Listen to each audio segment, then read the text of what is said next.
Okay, this video is a continuation of our discussion about absolute value equations and inequalities. So in a previous video, we already talked about the equations portion. So now we're going to talk about the inequalities. So we've already covered case 1, and in this video we're going to cover case 2 and case 3. So I know it's maybe a little bit difficult to see, but this says the absolute value of x is less than some number k. So what we're going to consider is that to set this up, we take the k and we put negative k and k on the outsides, and then the x in between. And the solution set or graph would look something like this. It would look like something like this.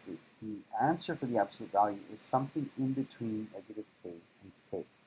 So this is what I call case 2. Now in case 3, we have the absolute value of x being greater than k. So what we would do is we would set this one up, okay? So that we would say, okay, well, if it's greater than k, then it must also be less than negative k, but greater than k. So that's where this split comes up, okay? And so the solution, if you will, looks something like this, all right? Any value that would satisfy the absolute value inequality would have to be before negative k and after positive k. So this is something like this in set notation, what the solution would look like. Okay, so let's go ahead and take a look at two examples. I'm not sure the order that they're in, so let's figure that one out first. Okay, so let's see. We have this right here. I called this one number 3. And it says absolute value of 7 minus 9x greater than 2. Okay, so let's see, greater than. That's right here, case 3. So I'm going to write that just for my note here. So when I go back to reference that chart, I know exactly where to look. Okay, so this is what we called case 3. All right, and in case 3, it says, okay, set it up so that you have 7 minus 9x first less than negative 2, okay, and then set it up so that you have it just the way that it's written, okay, just the way that it's written, so just dropping the absolutes, okay. So we've got these two cases that we would solve first, okay. All right, so let's try it. So we've got negative 7 or minus 7. That cancels. We have minus 9x, negative 9x, less than negative 9. And then the last thing to do here would be to divide by negative 9.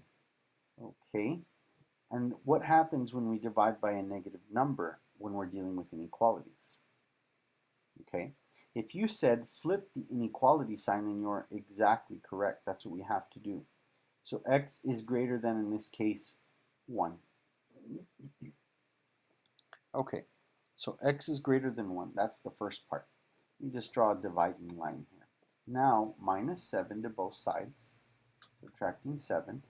We have negative 9x now greater than 2 minus 7, negative 5. Okay, and the last step here, divide by negative 9.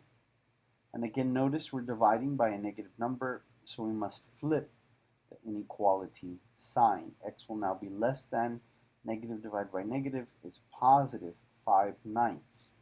Okay, so we're in good shape. All right, so let's go ahead and sketch the graph for this, and then we'll come up with our set notation. So let's see here. I'm just going to put this number line right there. I'm going to put negative infinity right there. I'm going to put positive infinity right there. And let's see, I'm going to put 5/9 right here. And I'm going to put 1 right here. Okay, so I've got 5/9, I've got 1. What do we know? We know that x is greater than 1. So which way does this tell us to shade? To the right. You see the arrow? It tells us to shade to the right. So that's what I'm going to do. I'm going to shade to the right. Okay. And now if we look at the next part, it says x less than 5/9. So that means go to the left. Okay, so we're going to shade to the left. Okay, and these are greater than and less than. That means we're not actually including the point. So we're going to use parentheses to signify that 5/9 and 1 are not being included. They are not inclusive. Okay, now that we've come up with this sketch of the graph, it makes writing the set notation really easy. Okay, so we're going to say, okay, well, the solution set then is from negative infinity to positive 5/9 and not inclusive. And then union, okay, because we're kind of joining it, we're saying or, it's this or this. Okay, it's this or this. The solution lies within these two intervals. Okay, so this is the set notation or the interval notation for this particular equation, and this is how we would represent it. Okay, so this again was case 3, and if we look back at case 3, well, this graph and this solution set looks exactly like what we just came up with. And guess what? We did. Okay, so now let's take a look at case 4. I'm sorry, number 4. And this right here is what we called case 2 because it's the less than case. So this right here, I'm going to write case 2. Okay, so there's my case 2. And let's see here. So what does case 2 tell us to do? It says, okay, then set this in between. If this is less than 13, then it must also be greater than negative 13. Okay, so we write it out something that looks like this.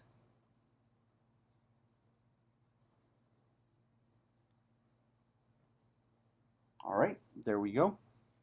And we're going to subtract 8 from both sides. And we get what? We get negative 21 here, less than 2x. All right, less than 13 minus 8 is, of course, 5. And then our last step is to divide everything by 2. So divide by 2. Notice it's a positive 2, so we don't flip the inequality at all. Okay, so what do we end up with?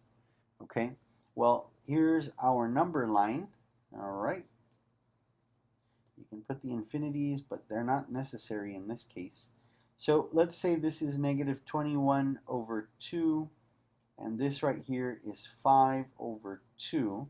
Well, if you look at this, it says x, all right, is to the left of 5/2, but it's to the right of the negative 21 over 2. So we're actually going to shade in between. So I'm going to put 2 parentheses here because, again, this right here is not less than or equal to, so that means it's not inclusive. Okay, so we put the parentheses there, and our answer is somewhere right in this region. Okay, so there we have it. We have something that looks like this, and our answer is in between this region right here. Okay, so let's see here. In set notation, we're going to say negative 21 over 2 to 5 over 2. So this is the interval of solutions for this absolute value inequality. Okay, so nothing to it there, just 2 cases, and that's it. So we've solved some absolute value inequalities.